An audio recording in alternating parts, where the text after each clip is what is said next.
কি বাবা? তো একটা ইসলামিক গজল শোনান তো সুন্দর ভাবে, আমি আমার আসলে ছাড়বো। গান বাজনা তো ছাড়িয়ে দেওয়ার মতোই, গান বাজনা গাই না, গান বাজনা তো বলতে বলতেছি না, আমি তুমি একটা শুনতে চাচ্ছ গজল দুই শোনান গান, একটা। একটা গজল হ্যাঁ শুনি। ঠিক আছে, গজলে আপনি একটা আচ্ছা। শুনুন।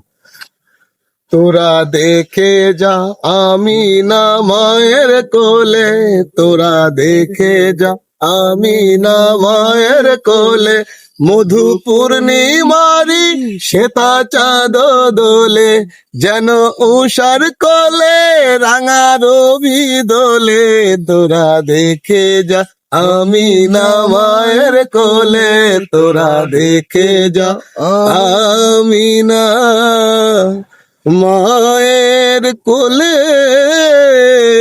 তোরা দেখে যা আমি না মায়ের কোলে। কেমন লাগলো কাকা? অনেক সুন্দর লাগছে কাকা। তো আমার আইডিতে কিন্তু ছেড়ে দেবো ভিডিওটা। ঠিক আছে বাবা, ঠিক আছে, ছেড়ে দিও। ধন্যবাদ সবাইকে।